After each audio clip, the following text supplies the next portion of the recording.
السلام علیکم ورحمۃ اللہ وبرکاتہ۔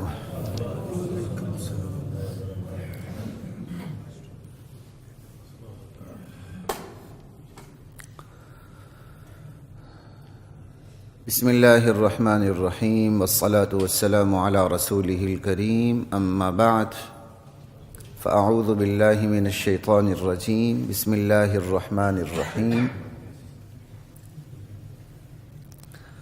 لقد من اللہ علی المؤمنین اذ بعث فیہم رسولا من انفسہم یتلو علیہم آیاتہ ویزکیہم ویعلمہم الکتاب والحکمہ وَإِن كَانُوا مِن قَبْلُ لَفِي ضَلَالٍ مُّبِينٍ۔ اللہ نے بہت احسان کیا ہے اہل ایمان پر کہ اللہ تعالیٰ نے انہی میں سے ایک کو رسول بنا کے بھیجا، یتلو علیہم آیاتہ، جو انہیں اللہ کی آیات پڑھ کے سناتا، وَيُزَكِّيهِمْ، ان کا تزکیہ کرتا ہے، ان کے نفس کو مانج کے پاک کرتا ہے، وَيُعَلِّمُهُمُ الْكِتَابَ وَالْحِكْمَةَ، اور انہیں کتاب و سنت کی دانائی کی تعلیم دیتا ہے، وَإِن كَانُوا مِن قَبْلُ لَفِي ضَلَالٍ مُّبِينٍ، بے شک یہ لوگ اس سے پہلے صریح گمراہی میں پڑے ہوئے تھے۔ حضرات محترم، ابھی گزشتہ دنوں کسی جگہ مجھے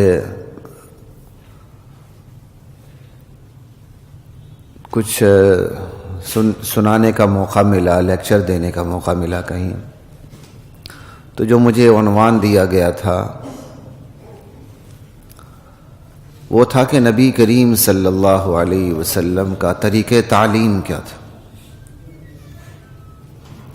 جب مجھے یہ عنوان دیا گیا تو ایک لمحے کے لیے میں ذرا سوچ میں پڑ گیا۔ عنوان دینے والوں نے بھی، دینے والے شخصیت نے بھی ایک آدھ مجھے بات بتائی، میں نے کہا ٹھیک ہے میں دیکھ لوں گا، اور جب گھر جا کے میں نے اس پہ سوچ بچار کیا تو راہیں کھلتی چلی گئی، تو میں تو حیران ہو گیا اس سبجیکٹ کے اوپر، اس ٹاپک کے اوپر۔ تو لیکچر تو خیر میں نے گزشتہ ہفتہ دے دی، ایک بڑی مشہور فاؤنڈیشن ہے اس میں، اور وہاں بھی میں نے یہی کہا کہ یہ ایک لیکچر نہیں بلکہ تو یہ تو عنوان ایسا ہے کہ ایک لیکچرز کی سیریز ہونی چاہیے پوری۔ یہ عنوان ایسا ہے کہ اس میں ہر شعبہ زندگی کے متعلق اگر اختصار کے ساتھ بات کی جائے تو مکمل طور پر بندے کی برین واشنگ ہو جاتی ہے ہر شعبے کے اوپر، کہ نبی علیہ السلام کا طریقہ تعلیم کیا تھا، میتھڈ آف ایجوکیشن کیا تھا، تربیت کا میتھڈ کیا تھا آپ کا۔ تو جو ایک اس لیکچر میں کچھ تھوڑی سی باتیں ہوئی ہیں وہ آج آپ کی نشست میں، اس نشست میں آپ کے ساتھ شیئر کر لیتا ہوں، کچھ باتیں کر لیتا ہوں۔ اللہ کی ذات مجھے آپ کو، ہم سب کو نبی کریم صلی اللہ علیہ وسلم کی سیرت اپنانے کی توفیق عطا فرمائے۔ اللہ نے موقع دیا تو اس کو میں نے ذہن میں رکھا ہے کہ اس کو بھی ہمیں انشاءاللہ ایک سیریز کی شکل میں کسی دن کسی وقت اللہ نے موقع دیا تو چلائیں گے، لیکن جو تھوڑی سی محنت کر کے میں نے جمع کیا ہوا ہے، اور کئی باتیں درمیان میں صاحب پہلے بھی سن چکے ہیں، بہت سی باتیں آپ کے لیے شاید نہیں ہوں گی، جو مطالعہ کرتے ہیں ان کے سامنے تو یہ باتیں گزرتی رہتی ہیں، تو وہ خلاصہ ایک میں آپ کے سامنے اس تھوڑے سے محدود سے وقت میں پیش کرنے کی کوشش کرتا ہوں۔ اللہ ہم سب کو بعمل مسلمان بننے کی توفیق عطا فرمائے۔ طریقہ تعلیم میں حضرات محترم جو سب سے پہلے بات آتی ہے وہ علم اور عمل کی آتی ہے۔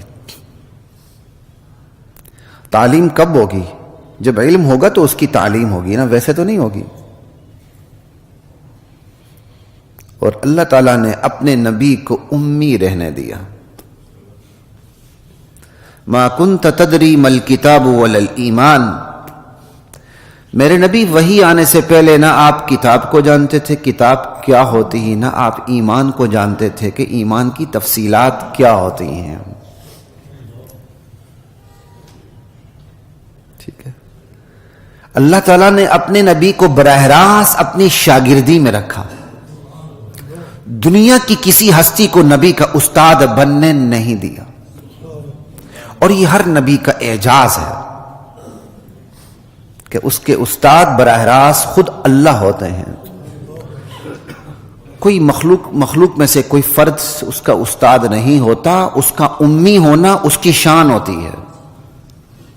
ہمارا امی ہونا ہماری خامی ہے. نبی کا امی ہونا نبی کی خوبی ہے. یہ بات یاد رکھیں. امتی کا امی ہونا امتی کی خامی ہے اور نبی کا امی ہونا نبی کی خوبی ہے، بلکہ معجزے کی حد تک خوبی ہے. اللہ نبی کو امی رہنے دیتے ہیں تاکہ نبیوں کی امتیوں کو اس بات کا بھی یقین آ جائے کہ اس نبی نے جو تمہارے درمیان پل کے جوان ہوا، جس کی جوانی، بچپن، لڑکپن، بڑھاپا تمہارے سامنے ہے، اس نے کسی درسگاہ سے تعلیم حاصل نہیں کی. اس پر براہ راست اللہ کا نور نچھاور ہوتا ہے. ٹھیک ہے نا، یہ بات یاد رکھیے. تو امی ہونا اللہ کے نبی کی خاص صفت ہے. لوگ اپنے حوالے سے سوچ کے پریشان ہو جاتے ہیں، پتہ نہیں یہ ہمارے نبی امی ہے، پریشان ہو جاتے ہیں یہ کیا ہو گیا، صفائیاں دینے لگتے ہیں. اللہ کے بندے کو تھوڑا سا احساس کیا کریں. ہر نبی اپنے وقت میں امی تھا اور امی ہونا اس کی معجزے کی حد تک خوبی تھی. ہمارے نبی بھی امی تھے لیکن تعلیم تو دینی تھی. لیکن تعلیم کے لیے پھر کس چیز کی ضرورت ہے؟ علم کی. اب اس نبی امی کو اللہ نے جو علم دیا کائنات میں کسی کو نہ دیا. وَعَلَّمَكَ مَا لَمْ تَكُنْ تَعْلَمُ. آپ کچھ نہیں جانتے تھے، آپ کو دین کے متعلق سب کچھ بتا دیا. سب کچھ بتا دیا. جس چیز جو آپ کے منصب کا تقاضا تھا وہ ساری چیزیں آپ کے ہاتھ میں دے دی.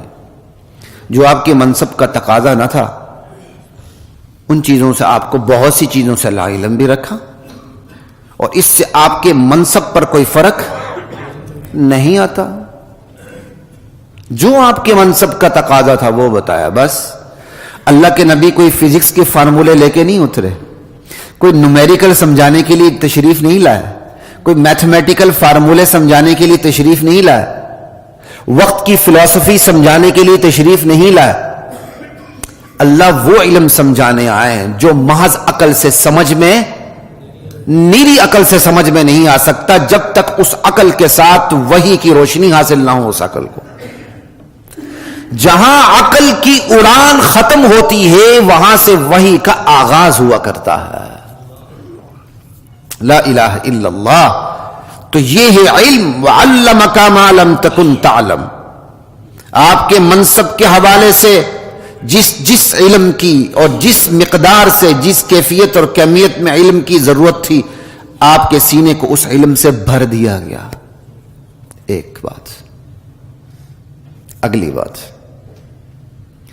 صرف علم کافی نہیں ہوتا. جب تک کہنے والا خود عمل نہ کرے اس کی دعوت میں تاثیر پیدا نہیں ہوتی. اگرچہ میری دعوت اپنی تاثیر رکھتی ہے، ہم کہاں بعمل ہیں کہ ہماری دعوت تاثیر رکھتی ہے، لیکن ہماری دعوت جو تاثیر رکھتی ہے وہ دعوت اصل میں خالص اتنی ہے وہ تاثیر رکھتی ہے. ورنہ ہمارے عمل کی حیثیت کیا ہے کہ ہمارا عمل تاثیر رکھے. لیکن اصول یہی ہے، علم کے ساتھ عمل ہو تاثیر کو ضربیں لگ جاتی ہیں. پھر نبی کو عمل، نبی کا عمل، تو پھر نبی کو عمل بھی اس مقام پہ دیا گیا، اس انتہا پہ دیا گیا کہ اما عائشہ رضی اللہ تعالی عنہا سے سوال ہوتا ہے کہ آپ کی اخلاق کیسے تھے. اما عائشہ فرماتی ہیں کان خلقہ القرآن. آپ کی اخلاق قرآن تھے. قرآن کو دیکھ لو آپ کے اخلاق. ٹھیک ہے. تو علم میں بھی کمال پہ، عمل میں بھی کمال پہ. اور یہ دونوں چیزیں بھی کافی نہیں ہیں. عمل میں ایک اور چیز بھی آتی ہے، وہ خصوصیت کے ساتھ. بندہ بہت سی چیزوں پہ عمل کرتا ہے لیکن بعض چیزوں میں کمزور ہو جاتا ہے. ٹھیک ہے. کا علم اور عمل کی دولت دینے سے پہلے کردار کیسا تھا؟ کا کردار ایسا تھا کہ جو آج پتھر مار رہے ہیں انہوں نے صادق اور امین کا لقب دیا ہوا تھا. یہ تھا کردار. جب آپ نے علم پیش کیا کہ خدائی حقائق یہ ہیں، زندگی کی حقیقتیں یہ ہیں، تو اس سے پہلے آپ کا تعارف کردار کی شکل میں موجود تھا. تو بندے کا اولین تعارف اس کا علم نہیں ہوتا، اس کا کردار ہوتا ہے. یہی وجہ ہے کہ آپ اعلانیہ تبلیغ کے لیے جب کوہ صفا پہ تشریف لے گئے تو آپ نے قولوا لا الہ الا اللہ تفلحوا سے پہلے کیا ارشاد فرمایا؟ لوگوں اگر میں کہوں پیچھے سے ایک لشکر آ رہا ہے جو تم پر حملہ کرنے لگا ہے، کہ ہم نے آپ کا بارہا تجربہ کیا، ہمیشہ آپ کو ہم نے صادق پایا، آپ سچ ہی بولیں گے، جھوٹ نہیں بول سکتے. تو پھر آپ نے زندگی کی یہ حقیقت پیش کر دی، قولوا لا الہ الا اللہ تفلحوا. بہت سے اہل علم اس کو غلطی سے تفلحون پڑھ دیتے ہیں نون کے ساتھ، یہ نون نہیں ہے، تفلحوا. یہ گرامر کا ایک قاعدہ ہے، جواب امر مجزوم ہوا کرتا ہے اور جزم میں یہ نون اعرابی گر گیا. اگر کسی کو یہاں کچھ شدھ بدھ ہے عربی کی تو وہ میں نے آپ کو بتا دی. قولوا لا الہ الا اللہ تفلحوا، لا الہ الا اللہ. آپ نے سب سے پہلے بطور تعارف اپنا کردار پیش کیا. داعی کا کردار اہم ترین ہوا کرتا ہے. صرف یہ بھی کافی نہیں، علم، عمل کے اندر کردار. داعی کو بیان پہ قدرت ہونی چاہیے کہ وہ دعوت دے سکے. پھر وہ بیان کیسے ہوا؟ کہ لا تحرک به لسانک لتعجل به. میرے نبی جب وحی اتر رہی ہو تو آپ یاد کرنے کے لیے اپنی زبان کو حرکت نہ دیا کریں. ان علینا جمع، آپ کے سینے میں اس وحی کو جمع کرنا یہ ہماری ذمہ داری ہے. وقرآن، پھر آپ کی زبان سے اس کی ادائیگی کروانا ہماری ذمہ داری ہے. فَإِذَا قَرَأْنَاهُ فَاتَّبِعْ قُرْآنَهُ، جب ہم پڑھ رہے ہوں تو بس آپ خاموشی سے سنا کریں، پیروی کیا کریں. جبریل کے پڑھنے کو اللہ نے اپنا پڑھنا قرار دیا ہے. یہ راستہ کتنا محفوظ ہے وحی کا، یہ وحی کا راستہ کتنا محفوظ ہے کہ جبریل کے پڑھنے کو اللہ نے اپنا پڑھنا قرار دیا ہے. فَإِذَا قَرَأْنَاهُ، جب ہم پڑھ رہے ہوں، حالانکہ اللہ تو نہیں پڑھ رہے، کون پڑھ رہا؟ جبریل. فَاتَّبِعْ قُرْآنَ، بس پھر آپ صرف پڑھنے کو سنا کریں بس. ثُمَّ إِنَّ عَلَيْنَا بَيَانَهُ، پھر اس قرآن کے معنی کو بیان کروانا آپ کی زبان سے یہ بھی ہماری ذمہ داری ہے. صرف الفاظ نہیں، اس کے معنی کو بھی. تو بیان، جب اللہ نے بیان کی ذمہ داری خود اٹھا لی تو پھر نبی بیان کے کس منتہا پہ ہوگا ذرا سوچیے. نبی اپنی قوم کا فصیح ترین شخص ہوا کرتا ہے. ہمارے نبی امام الانبیاء، افضل البشر، بعد از خدا بزرگ توئی قصہ مختصر. اللہ کے نبی خود فرماتے ہیں انا افصح العرب، میں عرب کا سب سے فصیح ترین آدمی ہوں. لا الہ الا اللہ. اوتیت جوامع الکلم، مجھے جامع کلمات عطا کیے گئے ہیں. کیا مطلب؟ کہ میرے ارشادات ایسے ہوتے ہیں، جملے مختصر ہوتے ہیں، معنی کا سمندر ہوتے ہیں. اللہ اکبر. ایک حدیث ہے، مومن محبت کرتا ہے اور مومن سے محبت ہوتی ہے. اور غالباً حدیث کی شاید الفاظ میں بول رہا ہوں، المؤمن یألف و یؤلف ولا خیر لمن لا یألف ولا یؤلف، او کما قال علیہ الصلاۃ والسلام. اگر الفاظ آگے پیچھے ہو جائیں، لیکن میں نے جو عربی کے زور پر جو مجھے یاد ہے وہ میں نے آپ کے سامنے رکھ دیا. مومن وہ ہے جس سے محبت ہوتی ہے، مومن وہ ہے جو محبت کرتا ہے. یہاں محبت کا لفظ آ جائے، جن سے مخالف کی طرف لوگ چلے جاتے ہیں فوراً.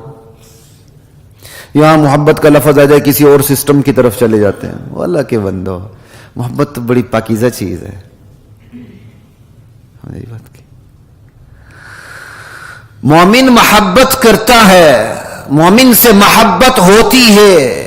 اس شخص میں خیر نہیں جو نہ محبت کرتا ہے، جس سے نہ محبت ہوتی ہے.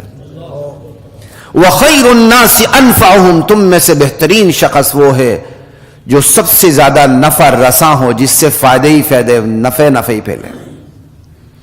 کتنی کمال کی حدیث ہے۔ تو آپ کو جامع کلمات عطا کیے گئے،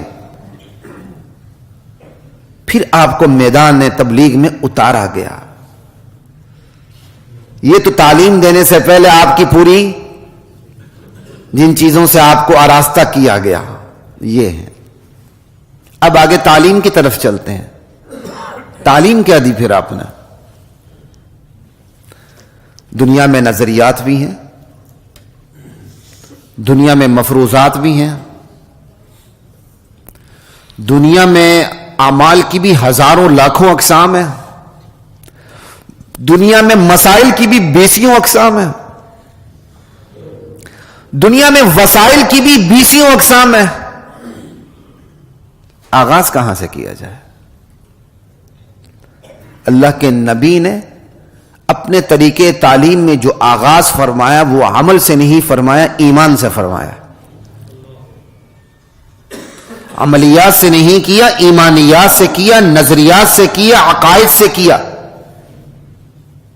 عقیدے میں بھی اللہ کی توحید کو سب سے پہلے رکھا، جزا اور سزا کو اس کے بعد رکھا۔ جو اللہ کی توحید کو مانے گا، جزا اور سزا کو مانے گا، وہ نبی کی نبوت کو مانے بغیر رہ ہی نہیں سکتا۔ کیوں؟ نبی اپنی نبوت کا اعلان کرتے ہوئے اللہ کی توحید کی بات کرتا ہے اور جزا اور سزا کی بات کرتا ہے، اور ان حقیقتوں کی بات کرتا ہے، زندگی کی ان حقیقتوں کی جس تک نیری عقل نہیں پہنچ سکتی۔ جب وحی کی روشنی میں عقل اس کو دیکھتی ہے تو مانے بغیر رہ بھی نہیں سکتی۔ اب آپ جزا سزا کو دیکھ لیں، ظالم کو ظلم کی سزا ملنی چاہیے، عادل کو عدل کی جزا ملنی چاہیے، دنیا میں تو نہیں ملتا۔ تو کیا ایک ایسا دن نہیں ہونا چاہیے جہاں عادل کو عدل کی جزا ملے، ظالم کو ظلم کی سزا ملے؟ یہ تو عقل کا تقاضا ہے، اسی کا نام تو آخرت ہے۔ یہاں ایک بندہ 100 قتل کر دیتا ہے، وہ ایک ہی دفعہ قتل ہوتا ہے۔ ہمارے لوگ کہتے ہیں جی 20 دفعہ پھانسی۔ خیر یہ ایک مذاق ہے، میں اس پہ زیادہ نہیں بولوں گا، ہمیں یہ کہنے کی ضرورت ہی نہیں ہے۔ باقی جو اس کے اوپر 19 قتل ہیں وہ اللہ نے اس کا حساب لینا ہی لینا ہے۔ ہم تو جزا سزا کو ماننے والے لوگ ہیں۔ ہمارے ہاں 19 دفعہ قتل، 20 دفعہ پھانسی، 25 دفعہ پھانسی، یہ کہنے کی ضرورت ہی نہیں ہے، یہ لکھنے کی ضرورت ہی نہیں ہے۔ یہاں تو اس کا تیا پانچا کر دیا گیا کہ اس کے ظلم کو روک دیا گیا۔ اب اس کے اوپر جو کچھ ظلم ہے وہ ابھی بقایا ہے، اس کا حساب کتاب ہونا ہے۔ وہ وٹی میں رل مل نہیں گیا، اس کی روح ہے، اس کے جسم کو فنا ہے، اس کے روح کو فنا نہیں ہے۔ لا الہ الا اللہ۔ بات کس پہ ہو رہی تھی؟ ہاں، یہ عقلی تقاضا ہے۔ توحید بھی اللہ کا، اللہ کی توحید بھی عقلی تقاضا۔ یہ سسٹمیٹک دنیا اللہ کی توحید پر سب سے بڑی دلیل ہے۔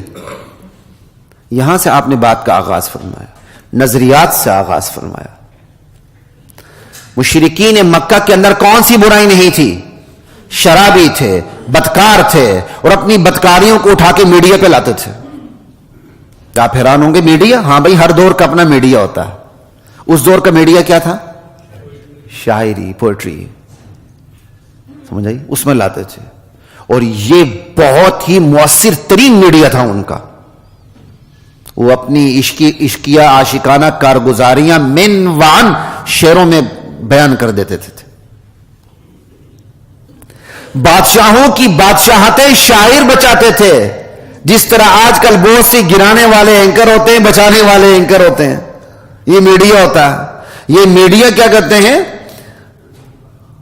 اپ ڈاؤن کرتا رہتا۔ اس وقت شاعری اپ ڈاؤن کرتی رہتی تھی ان چیزوں کو، اس وقت کا یہ میڈیا تھا۔ لیکن آپ نے کس چیز کو ہاتھ لگایا؟ نہ شراب کو ہاتھ لگایا، نہ سود کے معاملے میں بات کی، نہ کیا کہتے ہیں 20 عورتوں سے نکاح کے حوالے سے آپ نے کوئی روکا، نہ آپ نے نماز کی بات کی، نہ روزے کی بات کی، نہ حج کی بات کی۔ بات کی تو سب سے پہلے اللہ کی معرفت کی بات کی۔ جس نے بنایا ہے پہلے اس کی پہچان ہو جائے، پھر اس کے احکامات خود ہی اتر جائیں گے دل میں۔ جس نے بنایا اسی کی پہچان نہ ہو تو اس کے حکم دل میں کیسے اترے؟ یہاں سے آپ نے آغاز کیا. یہ ہے طریقہ تعلیم آپ کا. یہی وجہ ہے جب آپ نے اللہ کی توحید پہ لوگوں کو آمادہ کر لیا اور یہ چیز ان کے دلوں میں بیٹھ گئی، جزا اور سزا بالکل اس طرح جیسے جنت سامنے نظر آ رہی، جہنم سامنے نظر آ رہی ہے. پھر جو کہا کر گزرے، جس سے روکا رک گئے. جو رکے تو کوہ گرا تھے، کیا ہے وہ شعر؟ جو چلے تو جان سے گزر گئے. جو رکے تو کوہ گرا تھے ہم، شاید اس طرح کہیں وزن خراب نہ ہو. جو چلے تو جان سے گزر گئے. بس شراب سے روکا تو رک گئے. دلیلیں دینی شروع نہیں کر دی. میں تو جب بھی شراب کی بات کرتا ہوں مجھے اپنی چائے یاد آ جاتی ہے. ہم چائے سے نہیں رک سکتے، وہ شراب سے فوراً رک گئے. یہاں کا بندہ نسوار سے نہیں رکتا، یہاں کا بندہ سگریٹ سے نہیں رکتا، وہ شراب سے رک گئے. کیوں؟ تربیت ہو گئی تھی. یہ طریقہ تعلیم تھا. بنیاد بٹھا دی، روکتے چلے گئے، رکتے چلے گئے، کہتے چلے گئے، کرتے چلے گئے. یہ ہے طریقہ تعلیم. اللہ اکبر. یہ ہے شاہ کلید. لا الہ الا اللہ واللہ اکبر. پھر آپ نے جو نظریات میں بھی جو ترتیب رکھی وہ انتہائی اختصار کے ساتھ اور انتہائی اساسی اور بنیادی ترتیب رکھی. وہ کیا؟ آپ نے اس طرح اختصار کے ساتھ ذہنوں کو پکڑا کہ سب سے پہلے ایمانیات پر کس طرح محنت کی، عقل پر اس طرح محنت کی. اس عقل کو، اس آزاد اور اس بے لگام عقل کو اٹھا کے وحی کے تابع کر دیا.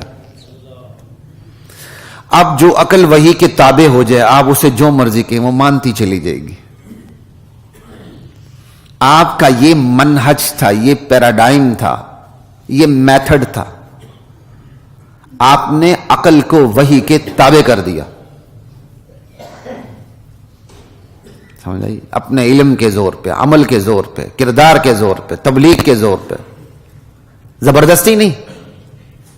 جن کے دلوں میں بات بیٹھتی چلی گئی، جنہوں نے تعصب کی انک اتاری، سوچا، مانتے چلے گئے. سب سے پہلے عقل کو وحی کے تابع کر دیا. کیوں؟ یہ عقل بے لگام ہو. آج عقل عقل عقل عقل لگائی ہوئی ہے. ہم اس عقل کو کسوٹی بنانی شروع کر دیتے ہیں. جو عقل اتنی بے وفا ہے کہ بہن اور بیوی میں تمیز کو ختم کر دیتی ہے. اگر آپ دین کو وحی کو ایک طرف رکھ دیں تو عقل کی روشنی میں بیوی اور بہن میں کوئی فرق نہیں، بلکہ عقل کی روشنی میں بہن بیوی کا کردار زیادہ بہتر طریقے سے ادا کر سکتی ہے. کیونکہ بیوی تو اجنبی ہوتی ہے نا بھائی، زیادہ فرسٹ کزن ہو گئی اور کیا ہوگی. بہن تو بلڈ ریلیشن ہے، خون ہے، وہ تو بھائی پر جان دیتی ہے. اور باقاعدہ یہ میں اپنی طرف سے نہیں کہہ رہا، دنیا میں ایسے فلسفے موجود رہے ہیں. فلسفے نہیں، عملی طور پر کردار موجود ہے. بہنوں سے شادیاں کرتے ہیں، وہ کہتے ہیں یہ کیا بے وقوفی ہے، اجنبی عورت کو گھر لے آتی ہو، پتہ نہیں تمہاری اس سے طبیعت ملے گی کہ بھی نہیں. اپنی بہن کو اٹھا کے کسی اجنبی مرد کے ہاتھ میں دیتے ہو، پتہ نہیں اس سے اس کی طبیعت ملتی ہے یا نہیں. اپنی بہن کو اپنے گھر رکھو. جو بہن تمہارے کپڑے استری کرتی، تمہارے سارے کام کرتی، تمہارے پسینے پر خون بہانے کے لیے تیار ہوتی ہے، اس سے نکاح کا کام بھی لے لو. نیلی عقل کی روشنی میں واللہ العظیم اس کا کوئی جواب نہیں. اس گندگی کے سامنے اگر بند باندھتا ہے، اور یقیناً باندھتا ہے، تو وہ وہی باندھتی ہے. بس عقل تو اتنی بے لگام ہے.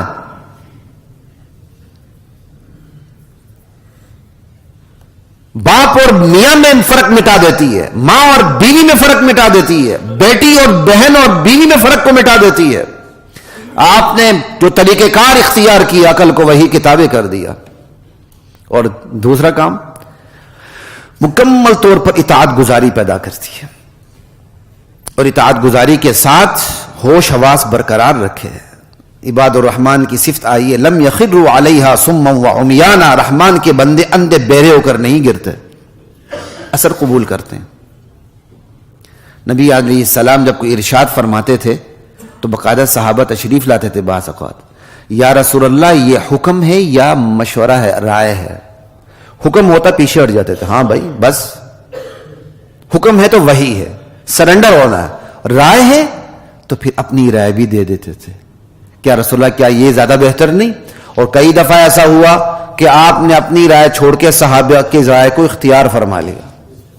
جنگوں میں ہوا ایسے. یہ ہے اطاعت گزاری کا مادہ, اور اس کے اندر بھی توازن. جہاں حکم آ گیا سرنڈر, جہاں رائے آ گئی تو اپنی رائے بھی احترام کے ساتھ پیش کر دی. اور تیسری بات, مرکزیت اللہ کو حاصل ہے. یہ تین چیزیں ہیں اساسیات میں, آپ نے ان تین چیزوں کو سامنے رکھا بس. اس لیے مسلمان معاشرے کے اندر جو کتابیں لکھی گئیں, جو کام ہوا, آپ اس کام کو دیکھ لیں, آپ ان کتابوں کو دیکھ لیں, آپ ان شعبوں کو دیکھ لیں, یہ تین چیزیں آپ کو نظر آئیں گی. مرکزیت اللہ کو حاصل ہے. ہم اللہ کے نبی کو آپ بھی آخری نبی اس لیے مانتے ہیں کہ اللہ نے کہا ہے کہ یہ میرا آخری نبی ہے. اگر اللہ نے نہ کہا ہوتا تو ہم آخری نبی نہ مانتے. اللہ نے کسی اور نبی کو آخری نبی بنایا ہوتا تو ہم اس نبی کو آخری نبی مانتے, اپنے نبی کو آخری نبی. لیکن ہم اپنے نبی کو آخری نبی مانتے اس لیے کہ ہمارے اللہ نے کہا کہ یہ تمہارے لیے آخری نبی ہے, لہذا آخری نبی کا انکار کفر ہے بس. اور اس کے بعد کسی اور نبوت کا دعوے دار کافر ہے. لا الہ الا اللہ, یہ ہے مرکزیت اللہ کی. اور اس کے مقابلے میں پہلے کسی وقت آپ کو بتا بھی چکا ہوں, یہی ان تین چیزوں کو رکھے کہ مغرب نے اسی نہج پہ محنت کی, اس نے مرکزیت اپنی پیدا کر دی. اس نے سب سے پہلے عقل کو وحی سے آزاد کیا, عقل کو وحی کی روشنی سے محروم کر دیا. لا الہ الا اللہ واللہ اکبر. مغرب نے کام یہی کیا کہ عقل کو وحی سے محروم کر دیا. مرکزیت انسان کی پیدا کرتی ہے. Government of the people, by the people and for the people. کہیں بھی آپ کو اللہ نظر نہیں آتا. حکومت انسان کے لیے, انسان کی خاطر, انسان کے لیے, کہیں بھی اللہ نہیں ہے. ریاست میں مذہب کا کوئی عمل دخل نہیں ہے. جہاں کی جمہوریت ہے, جہاں کی ڈیموکریسی ہے, وہاں کی ہی تشریح کو لیں. وہاں کی ڈیموکریسی لے کر اپنی تشریح شروع نہ کر دیں. اس بوڑھی اماں کی طرح طوطے کو پکڑ کر اس نے کہا ہے طوطا تیرے ساتھ کیا ہو, اس نے اس کی چونچ بھی کاٹ دی, اس نے اس کے ناخن بھی کاٹ دیے, سماٹ بنا کے پیش کر دیا. ہم بھی جمہوریت کو سماٹ بنا کے اسلامی جمہوریت پیش کرتے ہیں. اس طرح نہ کیا کریں یہ کام. جہاں کی جمہوریت ہے ڈیفینیشن وہاں سے پوچھیں, وہ جمہوریت کا مطلب کیا لیتے ہیں. جب ایک چیز کا رواج ہو جاتا ہے نا تو بندے کی عقل ختم ہو جاتی ہے, عقل دب جاتی ہے. ایک جاہل کا ووٹ بھی ایک طرح کا, ایک پڑھے لکھے کا ووٹ بھی ایک لیول پہ, ایک زانی بدکار کا ووٹ بھی اسی لیول پہ, ایک صالح نمازی کا ووٹ بھی, گلی کے کنٹوٹے کا بھی وہی ووٹ, گلی کے نمازی کا بھی وہی ووٹ. جو گلی میں ذی شعور ہے, جو پنچایت میں بیٹھتا ہے, جرگوں کے فیصلے کرتا ہے, اس کے ووٹ کی طاقت بھی وہی. اور جس کو کچھ پتہ نہیں اس کے ووٹ کی طاقت بھی. یہ تو کامن سینس کے خلاف ہے بھائی, یہ تو کامن سینس کے خلاف ہے. جس بیچارے نے سویپر ہے نالیاں صاف کرنی, اس سے آپ پوچھتے ہیں کہ تمہارے لیے قانون سازی کون کرے گا, وہ بتانے کی پوزیشن میں ہے, بلکہ ایک لکڑہارا بھی بتانے کی پوزیشن میں ہے. کیا عجیب بات ہے. لیکن جب ایک چیز کا غلغلہ ہو جاتا ہے نا تو عقل دب جاتی ہے. پھر بندہ کہتا ہے ایکویلٹی ایکویلٹی, وہ ایکویلٹی کا پتہ نہیں کیا مطلب لیتے ہیں. اس لیے اسلام نے بھی انصاف کی بات نہیں کی, اسلام نے عدل کی بات کی ہے, عدل کی بات کی. اللہ اکبر, لا الہ الا اللہ. آج ایکویلٹی کہتے کہتے کہتے عورت کو مرد کے اس طرح شانہ بشانہ کر دیا گیا. یہاں تک کہ وراثت میں اب بعض لوگ دبے دبے الفاظ میں کہتے ہیں اگر مرد کا جتنا حصہ عورت کا بھی اتنا ہی حصہ ہونا چاہیے. تو قرآن کی واضح آیت کے خلاف ہے, اس کا انکار کفر ہے, اس کا انکار کفر ہے. لیکن دبے دبے الفاظ میں لوگ شروع کر دیتے ہیں بات. چونکہ میڈیا پہ جانے کا اتفاق ہوتا ہے تو مجھے ذہنوں کا پتہ چلتا ہے, مجھے تو حیرانی کی میری انتہا ہو جاتی ہے. بھئی آپ نے اگر اتنی ہی کوالٹی پیدا کرنی ہے تو سال میں ایک دفعہ بچے آپ دے دیا کریں, ایک دفعہ بچے آپ کی بیوی دے دیا کریں. کوشش کر لیں کوالٹی پیدا کرنے کی. جب آپ کر ہی نہیں سکتے تو حقائق کو مان جائیں. جو اس بیچاری کو عوارضات پیش آتے ہیں مہینے کے اندر, وہ عوارضات ذرا زبردستی آپ بھی حاصل کر لیں. آپ زیادہ سے زیادہ یہی کر سکتے ہیں, ہم ممبر ہے میں کیا کہوں, تھوڑی بہت آپ آپریشن کے ذریعے تبدیلیاں کرا سکتے ہیں, اس کے علاوہ تو آپ کچھ بھی نہیں کر سکتے. جو مشین اللہ نے جس میں فٹ کر دی وہ اسی کے اندر, اور کسی کے اندر نہیں. تو مغرب نے اسی پہ محنت کی ہے. اس نے وحی کو, عقل کو وحی سے آزاد کر دیا اور عقل پرستی پیدا کر دی. دو, اور مرکزیت اللہ کی نہیں رکھی, انسان کی رکھی تھی. مغرب کی 1000 کتابیں پڑھ لیں آپ کو یہی 3 چیزیں ملیں گی.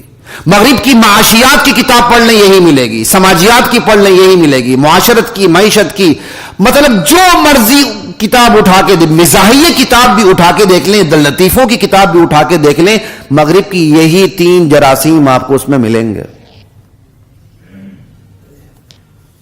یہی وجہ ہے کہ جمہوریت کا سسٹم ایسا ہوتا ہے, اس میں وزیر جمہوری امور کی ضرورت نہیں ہوتی. کبھی آپ نے دیکھا ہے وزیر جمہوری امور؟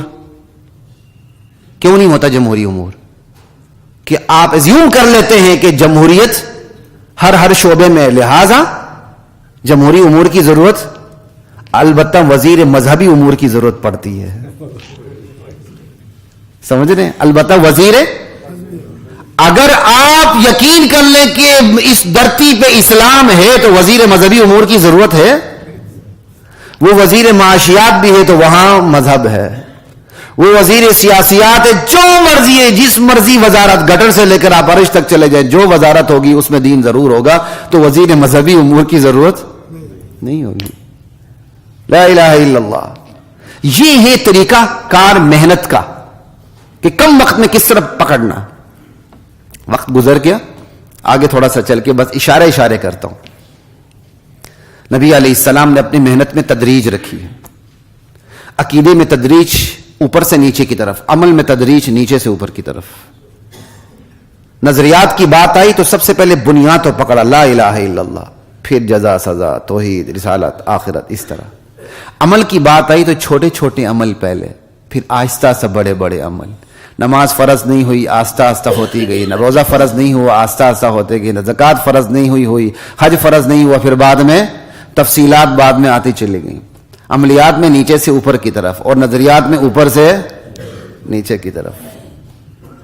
پھر آپ نے اپنی دعوت میں ضروریات کو پیش نظر رکھا. جو آپ کا منصب نہ, آپ نے اسی کی محنت کی.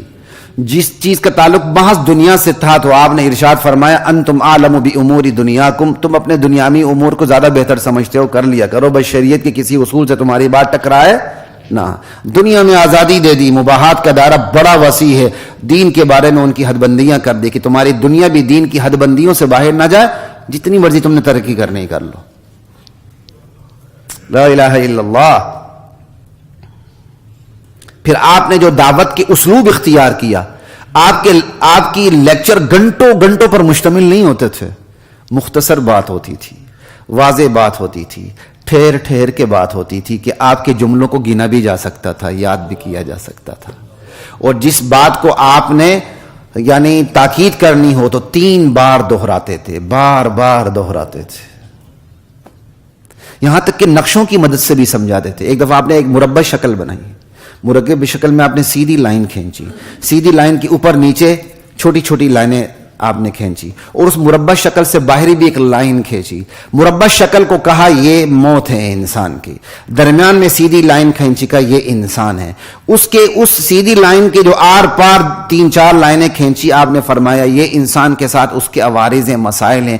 ایک مسئلے سے چھوٹتا ہے, دوسرے میں پھنستا ہے, دوسرے سے چھوٹتا ہے, تیسرے میں پھنستا ہے. اور اس مربع شکل سے باہر کیا کہتے ہیں, ایک لائن تھی کہ یہ انسان کی تمنا ہیں, آرزویں ہیں. وہ آرزویں اتنی ہی موت سے بھی آگے کی ہیں. موت اس کی عمر 60-70 سال ہوتی ہے اور آرزویں 700 سال کی ہوتی ہیں. جانا اس نے کہاں ہوتا ہے اور مغلیہ بادشاہت اس نے قائم کرنی ہوتی ہے. کیسے سمجھایا؟ نقشوں کی مدد سے بھی آپ سمجھاتے تھے, سوالات کی مدد سے بھی آپ سمجھاتے تھے, کئی دفعہ خود سوال کرتے تھے. آپ نے فرمایا الا ادلکم علی اعظم صدقہ, کیا میں تمہیں سب سے بڑا صدقہ نہ بتاؤں؟ کہا بلا یا رسول اللہ, ضرور, ارشاد فرمائیے. آپ نے فرمایا تیری وہ بیٹی جو تھک ہار کے, متلقہ ہو کے, پریشان ہو کے, بیوہ ہو کے واپس تیرے گھر کی دہلیز پہ پہنچ جائے, اس پر خرچ کرنا تیرے لیے سب سے بڑا صدقہ ہے. اس کے لیے کمانے والا کوئی نہ ہو, اب ایسے میں اپنی بیٹی پہ خرچ کرنا, یہ بڑا سب سے بڑا صدقہ ہے, بڑے صدقوں میں سے ایک صدقہ ہے. پھر آپ سوال کر کے امتحاناً پوچھتے بھی تھے, اگلا جواب کیا دیتا ہے. معاذ بن جبل کو یمن کا گورنر قاضی بنا کے بیچتے ہیں. کہا معاذ کیسے فیصلے کرو گے؟ کہا اللہ کی کتاب سے. کہا اللہ کی کتاب میں نہ ملے تم نہ پاؤ, یہ نہیں کہ نہ ملے, مجتہد, ہر مجتہد کی اپنی وزڈم ہوتی ہے. کہا تم نہ پاؤ, کہا اللہ کے رسول کی سنت سے. اگر اللہ کے رسول کی سنت میں بھی نہ پاؤ, کہ اجتہد برأیی, میں اپنے رائے سے اجتہاد کروں گا. اللہ کے نبی نے کہا الحمدللہ الذی وفق رسول اللہ لما یرضی رسول اللہ, اس اللہ کی مہربانی, تعریف اس کی جس نے رسول کے پیغام رساں کو, رسول کو یعنی رسول کے نمائندے کو اس چیز کی توفیق بخشی جس نے رسول کو خوش کر دیا. آپ نے اس کی حوصلہ افزائی کی. سوال پوچھتے تھے, درست جواب پر حوصلہ افزائی بھی فرماتے تھے, باقاعدہ سوالات کا موقع بھی دیتے تھے. ایک دفعہ ایسا ہوا, ایک شخص آیا نبی علیہ السلام کے سامنے بیٹھا اور نبی علیہ السلام سے سوال کیے کہ یا رسول اللہ, یا محمد, مجھے بتائیے اسلام کسے کہتے ہیں؟ آپ نے اسلام بتایا, ان تشہد ان لا الہ الا اللہ وان محمد رسول اللہ, ساری بات. وتقیم الصلاۃ وتؤتی الزکاۃ وتصوم رمضان وتحج البیت ان استطعت الیہ سبیلا. وقت کم ہے, میں جلدی جا رہا ہوں. کہ ایمان کیا ہے؟ ان تؤمن باللہ وملائکتہ وکتبہ ورسلہ والیوم الآخر وتؤمن بالقدر خیرہ وشرہ. وہ سوال بھی کرتا تھا, وہ بندہ آگے سے تصدیق بھی کرتا تھا. صحابہ حیران ہو رہے تھے, سوال بھی کر رہا, تصدیق بھی کر رہا, بندہ ہے کون؟ کہ یا رسول اللہ اخبرنی عن الساعہ, یا رسول اللہ قیامت کے بارے میں بتائیے. اللہ کے نبی نے فرمایا مل مسئول عنہا بعلم من السائل, سوال جواب, جس سے سوال پوچھا گیا وہ سوال کرنے والے سے زیادہ نہیں جانتا. کہ پھر اس کی نشانیاں بتا دیں. آپ نے قیامت کی چند نشانیاں بتا دیں, اٹھ کے چلا گیا. حضور نے فرمایا پتا ہے وہ تمہیں کون تھا؟ کہ رسول اللہ آپ کو پتا ہے؟ کہ جبریل تھے, تمہیں دین سکھانے آئے تھے. یہ ہے سوال جواب. آپس میں سوال جواب کیا کریں. سوال جواب یہ نہیں نیلام گھر میں بیٹھ کے قوم کی بیٹی ادھر بیٹھا ہوتا ہے, قوم کا لفنگا بیٹا ادھر بیٹھا ہوتا ہے, وہ بیٹا اٹھ کے شیر پڑھ کے اس پہ مارتا ہے, بیٹی آگے سے مقابلہ جیتنے کے لیے اس کی وحیات شیر سنتی ہے. اس بغیرت باپ کو بھی شرم نہیں آتی جو اپنی بیٹی کو لے کر ایسے نیلام گھر میں پہنچتا ہے. یاد کروانی, پھر یہ چیزیں یاد کروائیں, سوالات کرنے اس طرح کروائیں. اللہ کے نبی تعلیم ڈائلاگ کے ذریعے بھی کرتے تھے. نماز کے لیے بلانے کا وقت آیا, ڈائلاگ ہوئے, مشورہ ہوا کس طرح بلایا جائے. پھر خواب میں جس صحابی کو اذان سنی, انہوں نے اذان اس طرح کہ اللہ کے اوپر سے ڈائریکٹ وحی نہیں اتر سکتی تھی, اللہ تعالیٰ نے خواب میں بتا دی. یہ تھی طریقے تعلیم. پھر اصلاح احوال کے بھی آپ کے اپنے طریقے تھے. اپنی ذات تک بات ہوتی آپ معاف کر دیتے تھے. ایک شخص کو آپ نے کوئی اونٹ کا قرضہ دینا تھا, اس نے آ کے آپ کے ساتھ بڑی سختی سے بدتمیزی سے باتیں کرنی شروع کر دی. صحابہ حیران ہو گئے. کہا نہ, اسے ہاتھ نہ لگاؤ, دعوہ فإن لصاحب الحق مقالا, چھوڑ دو, حق والے کو گرم بات کرنے کا حق ہے. حالانکہ وہ زیادتی کر رہا تھا. کہا اس کو اونٹ خرید کے دو. اس جیسا اونٹ نہیں تھا, کہا اس سے بہتر دے دو, اس سے بہتر دے کے رخصت کر دیا گیا, اور وہ دعائیں دیتا ہوا چلا گیا. اپنی ذات کی مسئلہ ہو معاف کر دینا. اللہ کی حدود کا مسئلہ ہو تو وہاں کھڑے ہو جانا. خبردار. فاطمہ بنت اسود نے چوری کی, لوگوں نے اسامہ بن زید کو حضور کے پاس سفارشی بنا کے بھیجا. اللہ کے نبی غضبناک ہو گئے اور کھڑے ہو گئے. یاد رکھو تم سے پہلی امتیں تباہ اس لیے ہوئی تھی, ان میں طاقتور آدمی جب چوری کرتا تھا اسے معاف کر دیا جاتا تھا, کمزور آدمی چوری کرتا تھا اس کا ہاتھ کاٹ دیا جاتا تھا. اگر فاطمہ بنت محمد بھی چوری کرے تو اللہ کی قسم میں اس کا ہاتھ بھی کاٹ ڈالوں. اور یہاں کیا ہوتا ہے, ڈیلیں کس کو ملتی ہیں؟ نیب کس کے ساتھ ڈیل کرتا ہے؟ 2 روپے والے بجلی بل کے ساتھ کرتا ہے کہ کروڑوں روپے کھانے والے کے ساتھ ڈیل کرتا ہے؟ زوال کی تمام علامات ہمارے اندر جمع ہیں. لا الہ الا اللہ. پھر عام آدمی کے بارے میں اصلاح کا آپ کا اپنا طریقہ تھا. جو ناواقف جاہل ہوتا اس سے نرمی برتتے تھے. ہاں جو اپنا کوئی ہوتا تھا پھر اس کی گرفت بھی کرتے تھے. ہر وقت آپ پولائٹ نہیں رہتے تھے, موقع محل کے مطابق آپ کا لہجہ تبدیل ہوتا تھا. ہم نبی کی سیرت کو سمجھتے نہیں ہیں. ایک صحابی تھے, انہوں نے کسی کو ماں کا تانا دے دیا, دوسرے صحابی شکایت لے کر آ گئے. اللہ کے نبی غضبناک ہو کے اللہ کے نبی نے ارشاد فرمایا, انک امرؤ فیک جاہلیہ, ارے تو ایسا اللہ کا بندہ ہے کہ ابھی بھی تیرے اندر جاہلیت کے جراثیم باقی ہیں. کتنی سخت گرفت فرمائی آپ نے. اس کے مقابلے میں ایک ناواقف بندہ آتا, ہاتھ پھیرتے تھے اس کے اوپر, اس کی بڑی سے بڑی غلطی کو نظر انداز کر دیتے تھے. ایک اعرابی نے مسجد نبوی میں پیشاب کر دیا, لوگ اس کی طرف لوگ, کہا خبردار پیشاب کرنے دو. پیشاب کر کے فارغ ہوا, کہا اس کے اوپر پانی بہا دو. اس کو لا کے بڑے آرام سے سمجھایا. ایک صحابی تھے, انہیں پتہ نہیں تھا کہ نماز کے اندر بولنا منع ہے.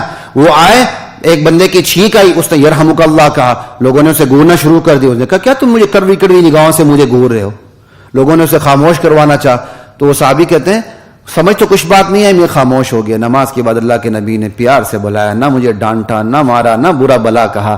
ارے میرے صحابی, یہ کوئی جو نماز ہوتی ہے نا, یہ تسبیح کی, قرات کی, اللہ اکبر کی جگہ ہے. یہ باتیں کرنے کی نماز باتوں کرنے کے لیے نہیں ہے.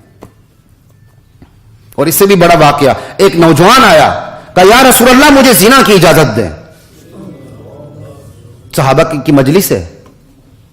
حضور نے کہا خبردار اسے ہاتھ نہ لگاؤ, اس کو میرے پاس آنے دو. اسے قریب کیا, کہا بچے بتاؤ کیا تم اپنی ماں کے لیے یہ کام پسند کرو گے؟ یا رسول اللہ اللہ مجھے آپ پہ قربان کر دے. بالکل نہیں. کہا لوگ بھی اپنی ماؤں کے لیے پسند نہیں کرتے. کیا بیٹی کے لیے پسند کرو گے؟ کہا نہیں یا رسول اللہ. کہا لوگ بھی اپنی بیٹیوں کے لیے پسند نہیں کرتے. کیا اپنی بہن کے لیے پسند کرو گے زنا؟ کہا نہیں یا رسول اللہ بالکل نہیں. اللہ مجھے آپ پہ قربان کر دے, میں پسند نہیں کرتا. کہا لوگ بھی اپنی بہنوں کے لیے پسند نہیں کرتے. کیا تم اپنی پھوپھی کے لیے پسند کرو گے؟ کہا نہیں یا رسول اللہ. کہا لوگ بھی اپنی پھوپھیوں کے لیے زنا پسند نہیں کرتے. کیا تم اپنی خالہ کے لیے پسند کرو گے؟ کہا نہیں یا رسول اللہ, اللہ مجھے آپ پہ قربان کر دے, میں اپنی خالہ کے لیے بھی یہ کام پسند نہیں کرتا. کہا لوگ بھی اپنی خالہوں کے لیے اس کام کو پسند نہیں کرتے. پھر آپ نے اس پہ ہاتھ رکھ کے کہا یا اللہ اس کے گناہ بخش دے, اس کا دل پاک کر دے, اس کی شرمگاہ کی حفاظت فرما. پھر لوگ کہتے ہیں کہ اس کو کبھی نظر اٹھا کے دیکھا نہیں گیا, اتنا پاک صاف ہو گیا. یہ ہے اصلاح احوال, یہ ہے تعلیم کے طریقے. آپ کی تعلیم جہاں پاکیت کی انتہا پر ہوتی تھی, فکری بلندی کی بھی انتہا پر ہوتی تھی. نفسیات کو سامنے رکھ کے آپ محنت کرتے تھے. بندہ حیران ہوتا ہے یا رسول اللہ اس کے دل کو پاک کر دے, اس کی شرمگاہ کی حفاظت فرما, یا اللہ اس کی گناہ بخش دے. اللہ ہمارے حق میں بھی ہمارے نبی کی اس تعلیم, اس دعا کو قبول فرمائے. ہم سب کمزور ہیں اس حوالے سے. فکری بلندی انتہا پہ ہوتی تھی. صحابہ غیروں کے دربار میں جاتے تھے, کہتے تھے ہمیں اللہ نے بھیجا ہے کہ ہم تمہیں اسلام کی طرف دعوت دیں. ہمیں اللہ نے بھیجا. فکری سربلندی دیکھیں. بادشاہ کے دربار میں بیٹھے ہیں, دسترخوان پہ بیٹھے ہیں, لقمہ گرتا ہے, دوسرا ساتھی کہتا ہے ارے یہاں کے فیشن کے خلاف ہے, لقمہ اٹھا کے نہ کھاؤ. کآترک سنت حبیبی لہؤلاء الحمقاء, ان احمقوں کی وجہ سے میں اپنے حبیب پاک کی سنت کو چھوڑ دوں. فکری بلندی دیکھ لیں. لا الہ الا اللہ. کھانا کھاتے ہوئے آپ نے کیا طریقہ دکھایا؟ خود بیٹھ کے کھا کے بتایا کہ بیٹھ کے کھانا ہے. انگلیاں چوس کے بتایا کہ کھانا کھانے کے بعد اپنی انگلیاں چوسنی ہیں. کن کا دل گردہ ہے کہ وہ بڑی سے بڑی مجلس میں بیٹھ کے کھائیں اور اپنی انگلیاں چوسیں؟ البتہ جانوروں کی نقل کرنا ہم سب کو آتا ہے. معذرت کے ساتھ میں تانا نہیں دے رہا, حقیقت بتا رہا ہوں. جانور بیٹھے ہوتے ہیں, جب ان کے سامنے ان کا چارہ کھانا لایا جاتا ہے تو وہ سب سے پہلے کیا کام کرتے ہیں؟ کھڑے ہو جاتے ہیں. انسان کھڑا ہو تو بیٹھ جاتا ہے. کیا آپ اپنے گھروں میں کھڑے ہو کے کھا رہے ہوتے ہیں چل چل کے؟ میاں بیوی کے ساتھ آپس میں میاں بیوی گپ شپ کرتے ہوئے, ایک دوسرے کے منہ میں نوالا ڈالتے ہوئے اس طرح کھاتے ہیں گھر پہ؟ تو باہر کی مجلسوں میں آپ ایسا کیوں کرتے ہیں؟ پلیٹ ہاتھ میں لیے, منہ میں نوالا اور چل رہے ہیں آپ. کیا طریقے ہم نے ایجاد کر دی ہیں؟ نبی کی سنت کو چھوڑ کے ہم نے جانوروں کے طریقے اپنا لیے ہیں. اور یہ کوئی تانا نہیں ہے, یہ حقیقت ہے. نبی کے در کو چھوڑ دیں گے اسی طرح عقل مت ماری جائے گی. اللہ کے نبی نے فکری خود انحصاری بھی دی تعلیم میں. ایک شخص فارس کی بنی ہوئی کمان لے کے آیا، آپ نے عربی کمان سے ایسے ٹیک لگائی ہوئی تھی، آپ نے فرمایا اس ملعون کمان کو چھوڑ دو، عربی کمان کو لے لو. آپ نے خود انحصاری کا درس دیا. ہاں عربی کمان نہ ہوتی تو پھر آپ فارس کی ایرانی کمان سے کبھی بھی منع نہ فرماتے. آپ نے خود انحصاری کا درس دیا، اصل تک میں خود انحصاری اختیار کرو. یہ تو آپ کو میں نے چیزیں کچھ بتائی ہیں آپ کو. سمجھ آئی بات کی؟ وقت بھی ختم ہو چکا ہے. انشاءاللہ اللہ نے مجھے موقع دیا، اللہ نے مجھے زندگی دی، اس منبر پہ میں بیٹھا رہا تو اللہ مجھے توفیق دیں گے کہ نبی علیہ السلام کا جو میتھڈ آف ایجوکیشن ہے، تربیت کا جو طریقہ کار ہے، اس پہ ہم انشاءاللہ ایک پوری سیریز چلائیں گے اللہ تعالیٰ نے چاہا. وآخر دعوانا الحمدللہ رب العالمین.